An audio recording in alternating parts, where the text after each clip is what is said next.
Well, guys, long time no see. No coffee. It's a new year with a new president. A good president. It feels good.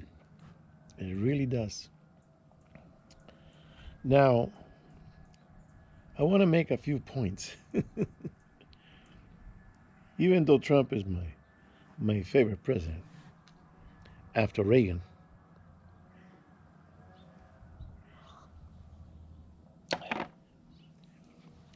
he's going a little bit loony on the Panama Canal, Canada. He wants to annex Canada, or he wants to buy it. I don't know. He wants to buy Greenland. What the hell is with Greenland? I don't understand. All the stuff he's asking, he wants. Um, I'm gonna smoke a macanudo in Maduro. It's got a good aroma, very good. It's a little hard, even though I put some water in the humidor, but it's still a little hard. So let's cut it.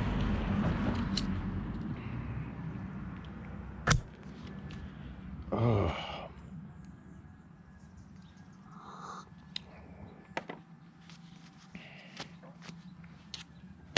So this thing with I know what he's doing with about Panama. Panama, last I heard, and this is kind of recent, last Christmas. I'm sorry, Christmas before last. I talked to a Panamanian. He was in the Christmas party, and we were talking, this and that. And they were saying on the news that the Panama Canal was running out of water. I was saying, how can it run out of water? It's ocean. But it wasn't the water from the ocean; it was the water from the lake, where the ships come into this sweetwater lake that is connected to the ocean. I guess they come in, they shut down the lock, they drive in, and they park and wait their turn to cross the canal, so they're gonna open up another lock. Well, that lake is losing water. Doesn't have a lot of water because it hasn't rained that much over there in the past couple of years. So the water levels are going down, and some big ships could get stuck. And so we're talking about that mainly. And then I said, by the way, um, what do they charge to cross? I think it's 42 miles. What do they charge per boat? And he said, $250,000. And I'm going, whoa, that's a lot. And that's what Trump is complaining. It's not that he's going to invade Panama and take it back or none of that stuff. Is that they're charging too much per ship for American ship and for the Navy when they go through, and it costs a lot of money going around the Horn, uh, Tierra del Fuego, they call it. So it's cheaper to cross the canal, but still, that's a lot of money for a ship. And then I saw a podcast that they were talking about that the Chinese have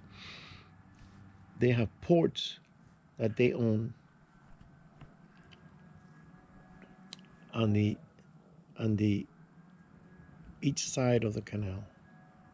So on the coming in and on the leaving, they got ports that they could be converted into military uh, in case of a war. They can be converted into military stations. And Trump knows that. He's probably concerned about it. And then the I don't I don't know exactly what happened in Canada.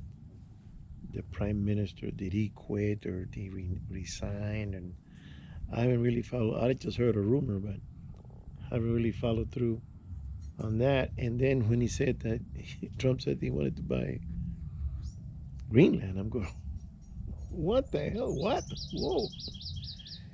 What? Where did that come from? What's in Greenland? Maybe there's a lot of minerals. I don't know. He says that's for the security of the country. Um, I think in the Second World War, the Germans had some bases up there, submarine, or I don't. I'm not too clear about it. So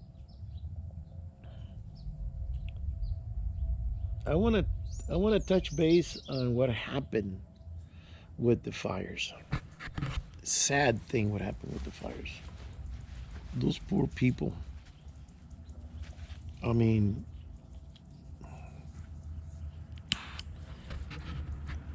I'm not mean poor money. They have money, but the people in Altadena, they're not rich, and they got wiped out. Now, when I saw what happened there, that it was a big windstorm, 100 miles an hour. The neighbors, they just removed it today. They had a big pine tree that came down across the street, and they just chopped it up today and they took it. The the wind was very, very powerful, and I did some trimming on my back trees just prior to the windstorm to prevent any damage. But one thing that I don't understand is, why is it that if these people live, I'm talking about the people in Palisades, Pacific Palisades, they live in an area that's very dry, up on a hill. Um, the city doesn't clean up. They don't do any brush abatement. Um, the people living there should have known that in case of fire, you need to have some, you know, something to protect your house.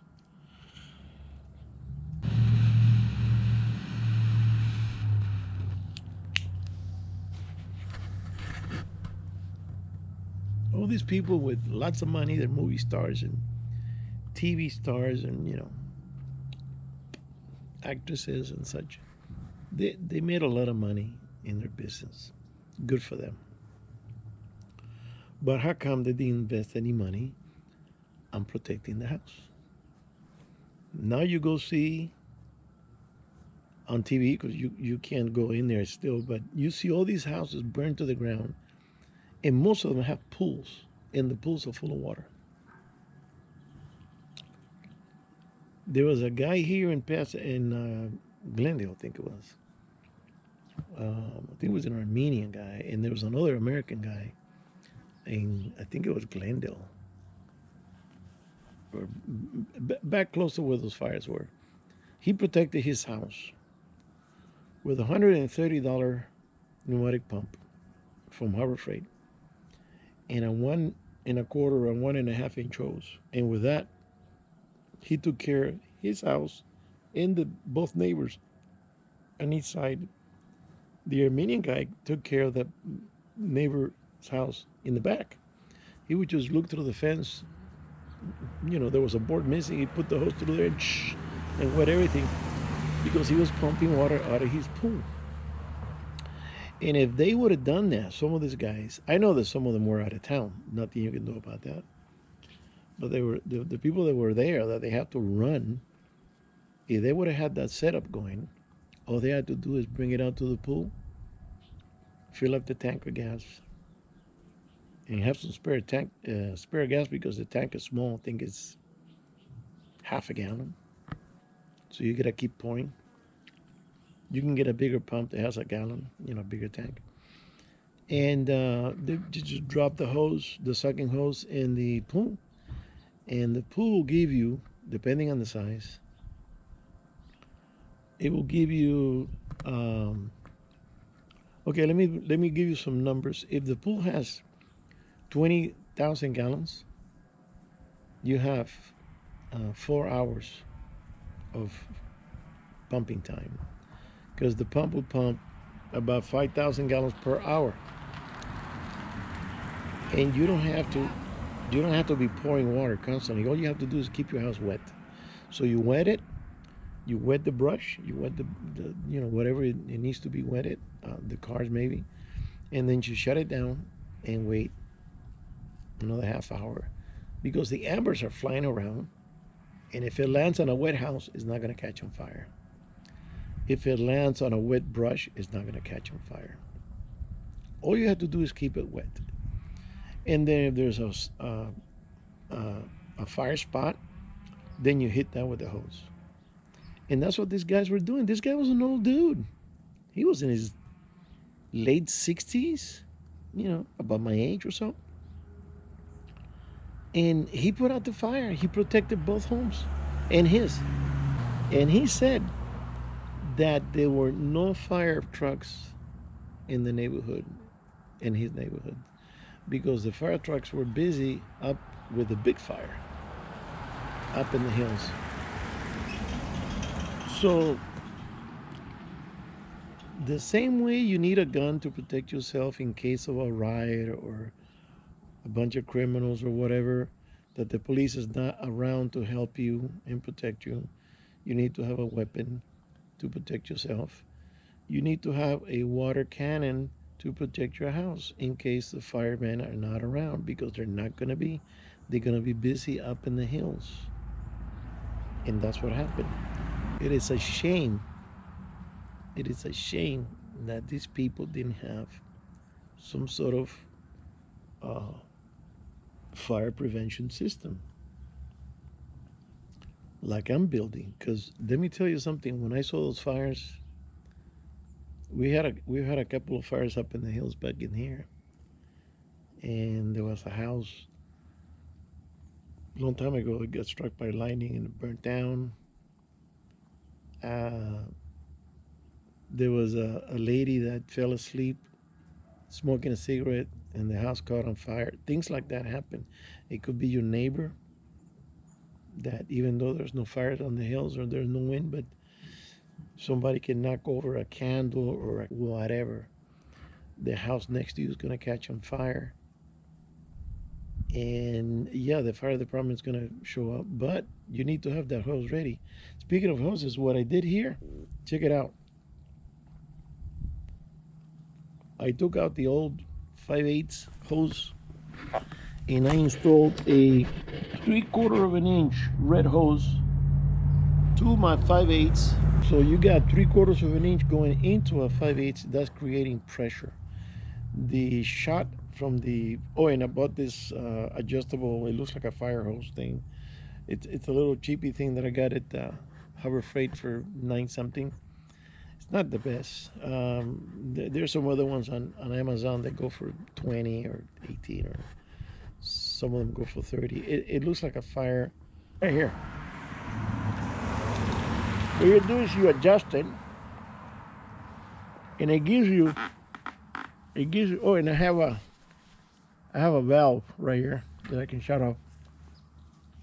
Open it up and shut it off, so you can control it. So when I open it up, it reaches the driveway, which is a good 50, 60 feet away. You're shooting more water. You can have the little fine tip that shoots very far, but it's not enough water. This one shoots more water further. So I did that, and I got one for the rear of the house. So I'm going to show you what I've been doing, because I haven't been putting up any videos because I've been busy. What happened in the Palisades, it kind of shook me a little bit and alarmed me. And I said, no, that's not good.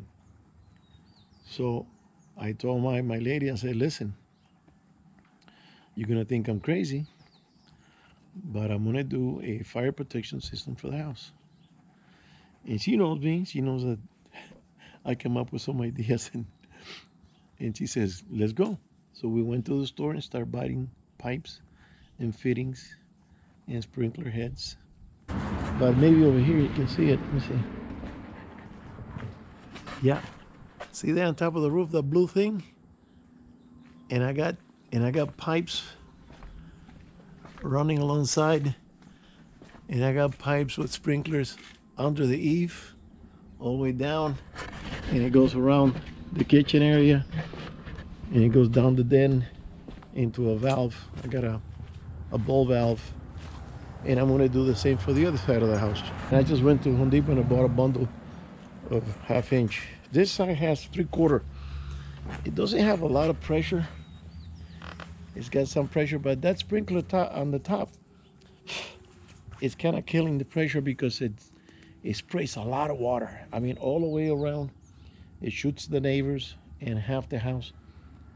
And I also have asphalt in these 2 openings here. And the asphalt it could get flammable and burn.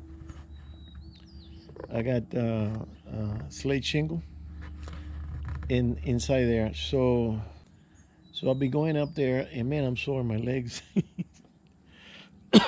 So when I open up the sprinklers, they shoot. They're not exactly shooting where I wanted to shoot. So now I'm gonna have to cut and clock it and then reglue it. But I was doing a job for this lady, and when I went to take the measurements, I saw they had this huge ladder, and I said, I need that ladder. Can I borrow it? And he said, yeah. So the guy's gonna need it pretty soon for the job he's gonna do, but I grabbed it and started using it because my ladder didn't reach up there. And let me tell you, that's very high. You look down and go, whoa.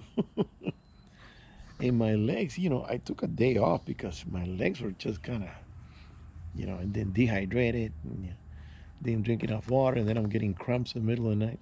But anyways, I got the system going on this side, and I got a sprinkler set up on this side. So then tomorrow, too late now, I went today and I got all the new fittings. Tomorrow I'm gonna do that side of the house with a different valve. And let's say there is a fire in the area, and they say that there's a fire within 2 miles, you start wetting your house, because I saw some videos of what the firemen department do. They have this, I don't know if it's here or out of state, but the fire companies, they have this hangar where they do tests on how a house catches fire. And they have this house built, it's a small house, built inside this hangar, and they have this amber making machine with huge, it looks like 8-inch pipes, and they turn this furnace on, and this thing is spewing embers like it's a firestorm in the wind, and you see this thing flying, and they're on. You see the light, the embers hot, then they land on the house. Well, it turns out that they discovered that the houses catches, most of the time, catches fire under the eaves. And I have tile most of the house except that those 2 areas. And I said, well, if that's the case, and also any brush that's dry. So the neighbor had a bunch of dry brush, and I told him, you need to clean that. So he did. And they cleaned it up pretty good. And I said, if I see, if the amber lands on this brush and it catches fire on my fence, it's gonna jump to my house. And I said, we're gonna have a problem, you and me. So you better start cleaning it up. So he did. And I said, okay, so the problem is the eaves. So the eaves over here, they're all cemented. They're pretty much capped, except when you get to the gable that goes up, it's all wood under there. And that's the area that's the Achilles heel in a house, is the eaves. So I said, okay, I'm gonna wrap them with PVC pipe and sprinklers, and I've been doing that. I've been sitting down and drawing the design and which way it's gonna go, and how many fittings do I need to make this curve, and how many 90 degrees, how many 45 degrees, and And then I got a sprinkler. I got what do they call it? An impact. I call it a rainbird. Next to the chimney on top. So that's going to spray the whole backyard. Behind the chimney, it's not going to reach the other side, but I can hit that with a hose. So I've been preparing, because these firestorms are not going to stop. Every year it's the same thing, and it's been happening since the beginning of time. You get those high winds, and then you got the news telling you, oh, it's dry season and windy, and there's a danger of fire, and here goes the arsonist. It's like sending them a signal, say, hey, go ahead now, this is the right time to do it. And they go out and set the place on fire. There were so many fires they weren't related to each other. They were just far away. I said, there's no way an amber went 20 miles. Give me a break. Those are the arsonists going around with a torch and lighting up things. So then, let's move it up the ladder. We started with the homes with no pumps, no sprinkler systems. From the private to the city level, the idiots running the city and the state, they decided that now is the time to empty out the reservoirs, because they wanted to fix something about the water quality. Those open reservoirs are not drinking water. Those are fire hydrants. The drinking water, they're in tanks. Like we had 2 tanks over here. There are 2 tanks on the other side. Every house is gravity fed with water tanks. The higher the tank, the better the pressure. Right, Papa? Look, he got a haircut. He's looking good. Look at this guy. And the fire hydrants, the water runs from those reservoirs to the fire hydrants. So guess what? The fire department ran out of water. There was no pressure because reservoirs were empty, because they were patching up the walls or something. The water quality. Okay. Then let's move it up more to the state level. Nuisance been destroying and removing, up to now has been 4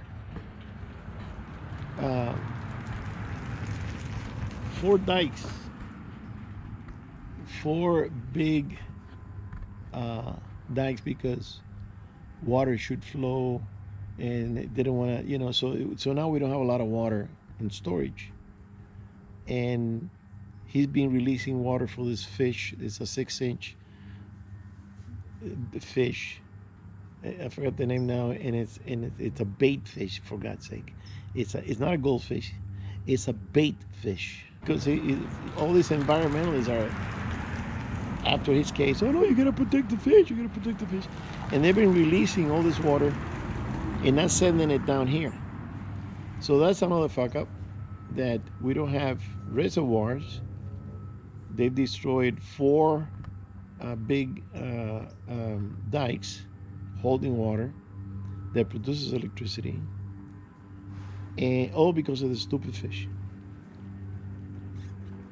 Like I said before, I should have worn my hat. We're surrounded by idiots. Then the city doesn't want to pay to clean out the hills because it costs money. And those people in the Palisades, I heard that they pay in taxes. Palisades is not a big place. It's not like saying LA County. It's a small neighborhood, and that small neighborhood alone pays over $500 million in taxes every year. They don't want to run the wires underground because it costs money, but these people are getting taxed to death. It's incredible what's happening in this city and in this state. This is becoming a third world country, a liberal, environmentalist, tree huggers mentality that every decision they make is a major fuck up. They don't do nothing right because this ideology doesn't make sense. It does not make sense. And go ahead and look at my video, the condition of the California forest, and I put also California fires, so you can see the debris that's in the forest that is not being cleaned up. And that's the issue. You cannot have a house surrounded with dry brush. It's going to catch on fire, guarantee you, especially in the summertime when it's really hot. And I showed in that video all the logs along the trail. So I can only say, what did I say? What did I say about the forest and the debris and the brush? You have to clean it up. Otherwise, this fire would have been a little more controllable. I know we had 100-mile-per-hour wind. That was incredible. It was very, very, very strong, very windy.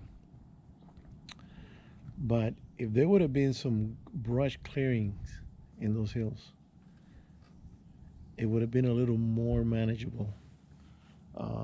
I know that the choppers and the planes couldn't really fly in those conditions because it's impossible to control a plane in high winds like that. But no water in the pipes. Man, I'll tell you one thing's going to happen. All these liberals are going to start voting the other way.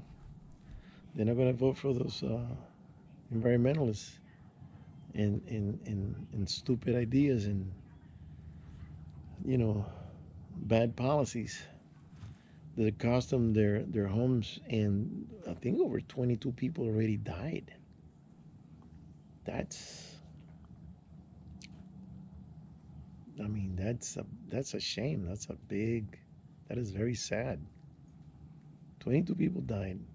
Some people couldn't get out of their homes. Some people were elderly. And I think one guy died with the hose in his hand because he didn't have a mask. Because it's one thing about spraying water, but when you get all this smoke and ash and everything, it'll suffocate you. And he got dizzy and dropped to the ground and he died. I don't know if he burned alive, but they found him holding the hose. You have to be prepared. You have to have a good face mask.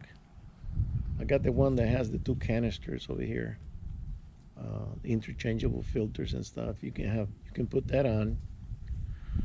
Face protection, eyes protection. I got a good couple of hoses, good pressure. Now, my plan is, if there's a fire here, I'm gonna stay here and fight it for as long as I can. And if I have to leave because it's getting out of control, to protect the house, I'm gonna open up those valves and just let it run. The amount of water that you're gonna spend, let's say that is running for 4 hours. Let's say you spend, I don't know, $500 worth of water, $1,000 worth of water. It's worth it to save your home. It costs you hundreds of thousands. I mean, you gotta do what you gotta do. If it gets to the point that there's no pressure, well, shut it down and leave. But at least you tried. At least you try to protect your property. I have all my documentations, my citizenship papers, my passports. Hang on. Oh, Mr. Hunter is looking at a squirrel up the tree there. He does that every day. He's going up the tree now. It's a red-tailed squirrel.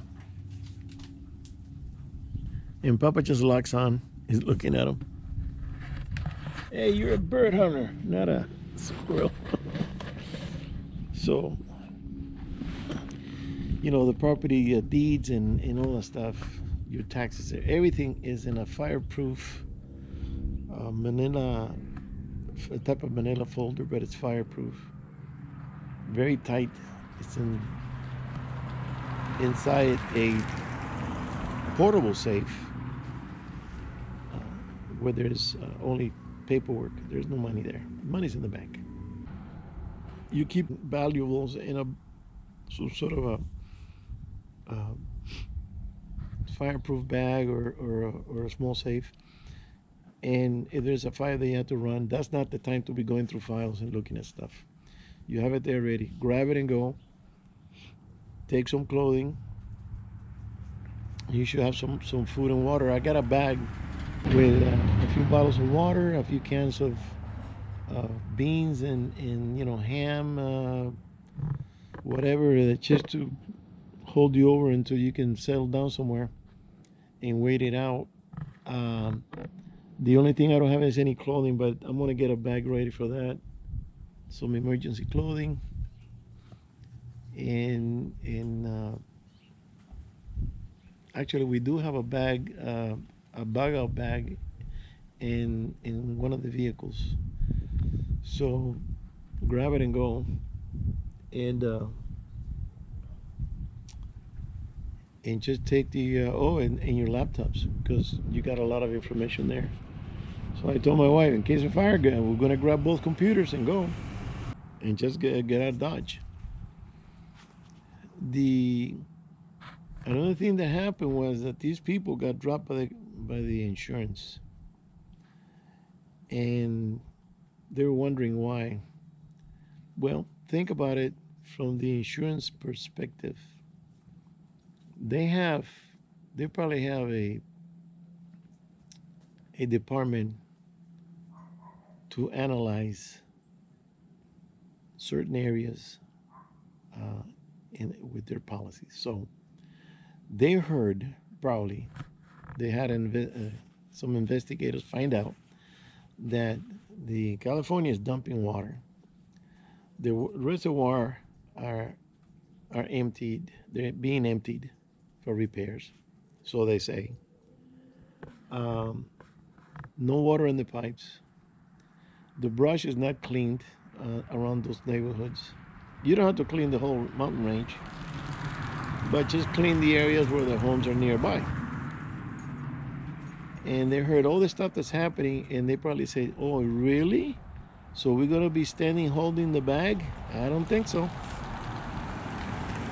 And they dropped everybody from those hills because they knew that there was sooner or later was going to be a fire.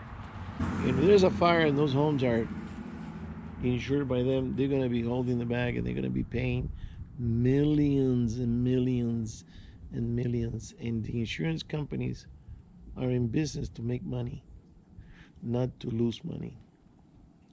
So because of the policies of the state and the city, the insurance companies are cutting out a bunch of people because the conditions are prime for a disaster, and they knew it. They probably knew it. And they said, no. We had our power cut for 3 days. Stuff was already melting. And on the third day, I say, hey, listen, we need to start. I don't have a generator. I said, we need to start buying some bags of ice. So we went and bought some big bags of ice, put it in the cooler, and we're going to start transferring food. And that's what the power came back on. So my friends in Ontario, they got their power back like a day before. And then my friends further down, they got their power at 2 o'clock in the afternoon. And we went down to the boat. I said, hey, let's go to the boat, and if we have to stay there, because no TV, no computer, no nothing, it was boring. and I needed to go to the boat and see how it was, and it was very dirty with ash in it. So I washed it and cleaned it pretty good. And then on the way back, we hear, hey, we got the power. Okay, so we should have power when we get home. Well, we got home and there was no power. And I was so pissed. I said, how come they get power and we. So we got power like around 6:45, 6:50. That's when we got power. So we didn't have to actually use the ice. In fact, the cooler's still there full of ice. I should go check it to see how it's doing. I haven't been able to do anything on the truck. The truck is still not working. Let me show you let me see. Here, we're going inside. Come on. So this was probably water. Let's see. See, look at the mess I got here with my sprinkler setup.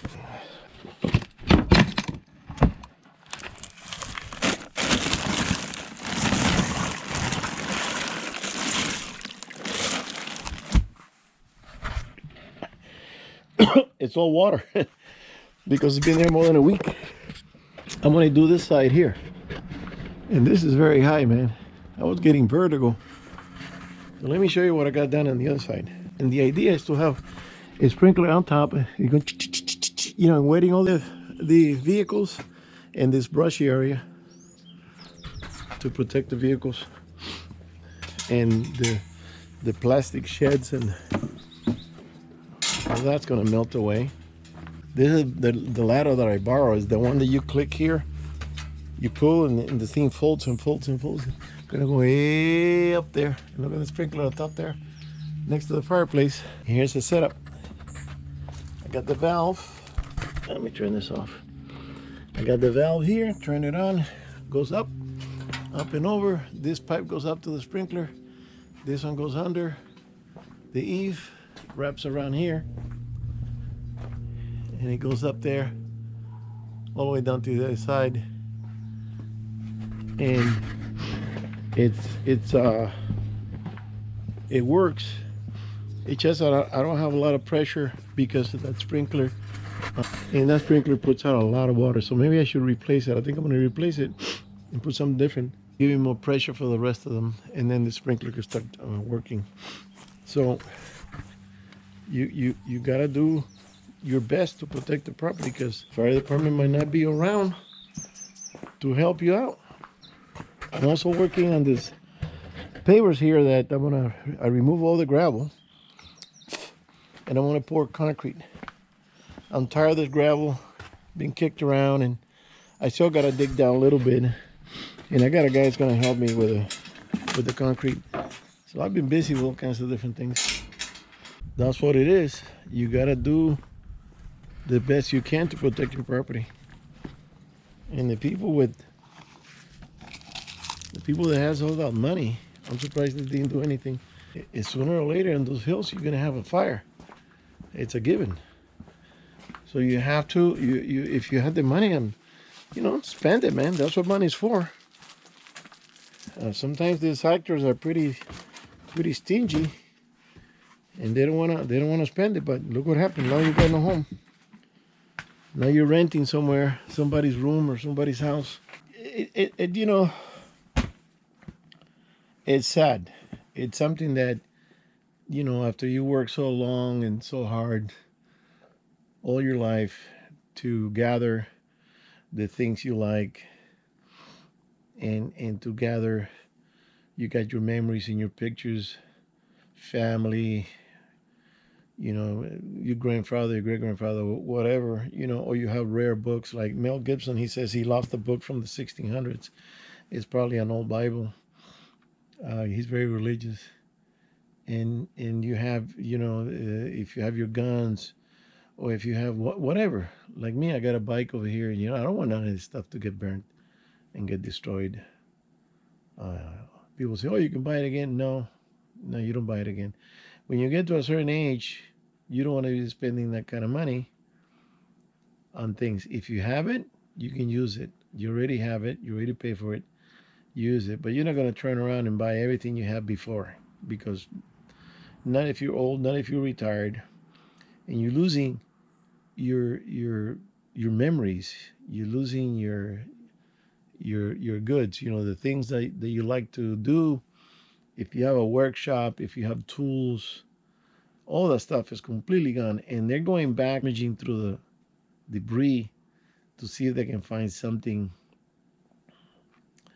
You know, a little jewelry, a chain, a gold, whatever. All that stuff is melted away. There's nothing. They burned so hot. The wind was blowing so hard. It was just fanning the flames, and you're not gonna recoup anything. I mean, I'll be surprised if they find any personal items um, in the ruins. So it's sad.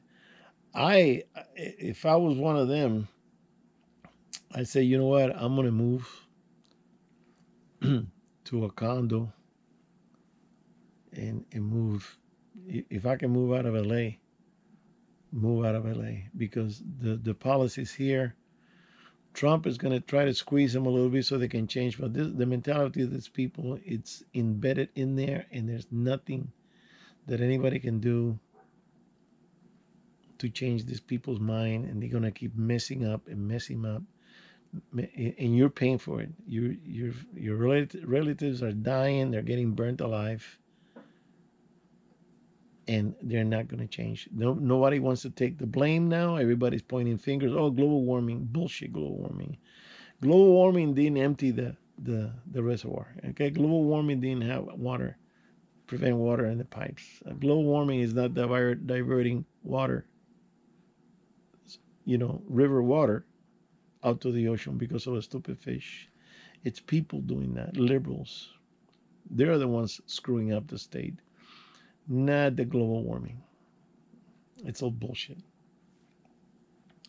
All right, guys, I'm gonna let you go. I'm gonna finish my little loogie here, and then I'm gonna go back to my computer doing some work. All right, see you on the next one.